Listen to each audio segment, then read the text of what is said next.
RI stop lagi harta karun timah. Ini yang bakal terjadi. Indonesia sejak dulu kala tetap dipuja-puja bangsa. Presiden RI Jokowi berkali-kali melayangkan pernyataannya, Bapak akan melarang eksportir ke luar negeri. Pernyataan Presiden Jokowi tersebut memang belum diketahui seperti apa ekspor harta karun timah milik RI yang terbesar di dunia tersebut.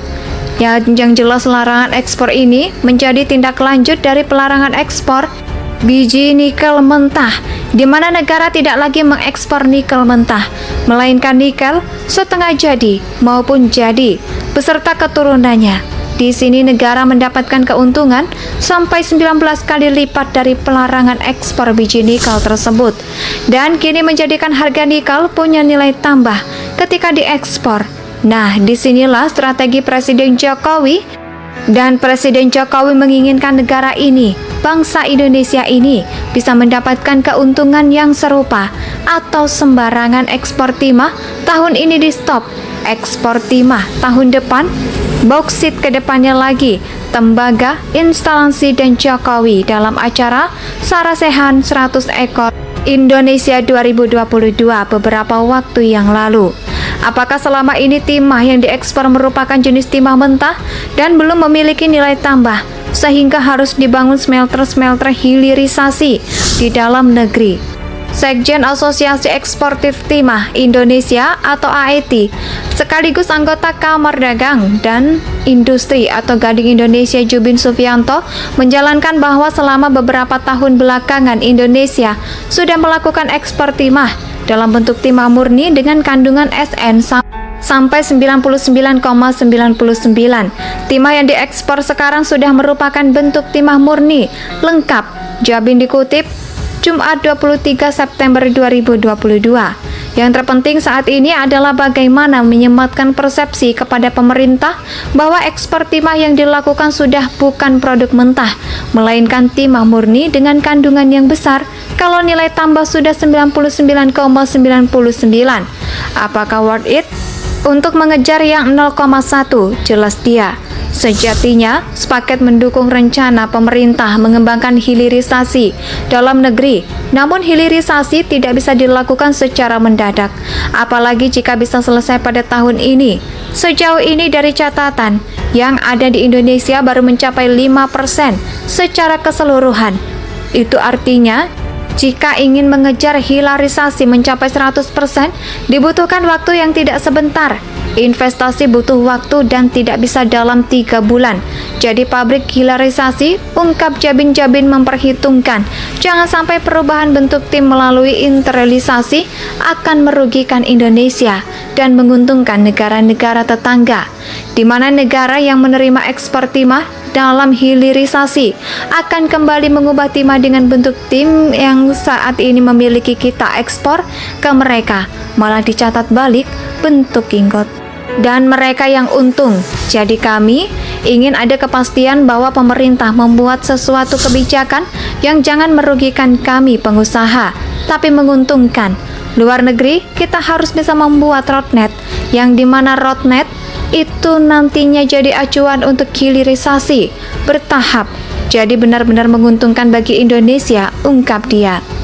Adapun hilirisasi berjalan di Indonesia, maka produk jadi yang akan dihasilkan di Indonesia salah satunya adalah tim Camisal, di mana produk tersebut memiliki kadaluarsa, hanya bisa bertahan 3 bulan. Nah, jika eksporting chemical dilakukan ke luar negeri, maka pihak pembeli hanya akan memiliki waktu yang singkat dalam produk tersebut. Kita kirim ke mereka, misalnya perlu waktu 1 bulan, maka mereka hanya bisa memanfaatkan tim chemical berupa beberapa bulan saja. Tentu, importir akan memilih negara yang paling dekat, tandas dia. Tak punya power di bursa harga timah, diketahui Indonesia menjadi negara yang memiliki cadangan timah terbesar nomor 2 di dunia. Kementerian SDM mencatat total cadangan timah dunia saat ini mencapai 4.741.000 ton logam. Dan adapun dari jumlah tersebut, kontribusi cadangan timah Indonesia mencapai 800.000 ton atau 17% dari cadangan timah dunia. Sementara kontribusi cadangan timah Cina terhadap dunia mencapai 23%, Brazil 15%, dan Australia 8%.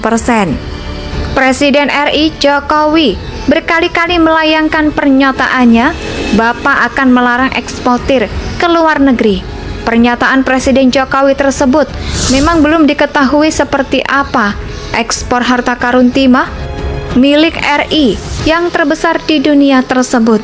Yang jelas larangan ekspor ini menjadi tindak lanjut dari pelarangan ekspor biji nikel mentah, di mana negara tidak lagi mengekspor nikel mentah, melainkan nikel setengah jadi maupun jadi beserta keturunannya. Di sini negara mendapatkan keuntungan sampai 19 kali lipat dari pelarangan ekspor biji nikel tersebut, dan kini menjadikan harga nikel punya nilai tambah ketika diekspor. Nah, disinilah strategi Presiden Jokowi, dan Presiden Jokowi menginginkan negara ini, bangsa Indonesia ini, bisa mendapatkan keuntungan yang serupa, atau sembarangan ekspor timah tahun ini di stop, ekspor timah tahun depan, boksit ke depannya lagi, tembaga, instalasi, dan Jokowi dalam acara Sarasehan 100 ekor Indonesia 2022 beberapa waktu yang lalu. Apakah selama ini timah yang diekspor merupakan jenis timah mentah dan belum memiliki nilai tambah, sehingga harus dibangun smelter-smelter hilirisasi di dalam negeri? Sekjen Asosiasi Eksportir Timah Indonesia atau AET, sekaligus anggota Kamar Dagang dan Industri atau Gading Indonesia Jubin Sufianto menjalankan bahwa selama beberapa tahun belakangan Indonesia sudah melakukan ekspor timah dalam bentuk timah murni dengan kandungan SN sampai 99,99. Timah yang diekspor sekarang sudah merupakan bentuk timah murni lengkap. Jabin dikutip Jumat 23 September 2022. Yang terpenting saat ini adalah bagaimana menyematkan persepsi kepada pemerintah bahwa ekspor timah yang dilakukan sudah bukan produk mentah, melainkan timah murni dengan kandungan yang besar. Kalau nilai tambah sudah 99,99, apakah worth it? Untuk mengejar yang 0,1, jelas dia. Sejatinya, sepaket mendukung rencana pemerintah mengembangkan hilirisasi dalam negeri. Namun hilirisasi tidak bisa dilakukan secara mendadak, apalagi jika bisa selesai pada tahun ini. Sejauh ini dari catatan, yang ada di Indonesia baru mencapai 5% secara keseluruhan. Itu artinya, jika ingin mengejar hilirisasi mencapai 100%, dibutuhkan waktu yang tidak sebentar. Investasi butuh waktu dan tidak bisa dalam 3 bulan. Jadi pabrik hilirisasi, ungkap Jabin memperhitungkan, jangan sampai perubahan bentuk tim melalui internalisasi akan merugikan Indonesia dan menguntungkan negara-negara tetangga, di mana negara yang menerima ekspor timah dalam hilirisasi akan kembali mengubah timah dengan bentuk tim yang saat ini memiliki kita ekspor ke mereka, malah dicatat balik bentuk inggot, dan mereka yang untung. Jadi kami ingin ada kepastian bahwa pemerintah membuat sesuatu kebijakan yang jangan merugikan kami pengusaha, tapi menguntungkan. Luar negeri, kita harus bisa membuat roadmap, yang dimana roadmap itu nantinya jadi acuan untuk hilirisasi bertahap, jadi benar-benar menguntungkan bagi Indonesia, ungkap dia. Adapun hilirisasi berjalan di Indonesia, maka produk jadi yang akan dihasilkan di Indonesia salah satunya adalah tim Camisal, di mana produk tersebut memiliki kadaluarsa, hanya bisa bertahan 3 bulan. Nah, jika exporting chemical dilakukan ke luar negeri, maka pihak pembeli hanya akan memiliki waktu yang singkat dalam produk tersebut. Kita kirim ke mereka, misalnya perlu waktu 1 bulan, maka mereka hanya bisa memanfaatkan tim chemical berupa beberapa bulan saja. Tentu, importir akan memilih negara yang paling dekat, tandas dia. Tak punya power di bursa harga timah, diketahui Indonesia menjadi negara yang memiliki cadangan timah terbesar nomor 2 di dunia. Kementerian SDM Indonesia tanah air beta pusaka abadi. saya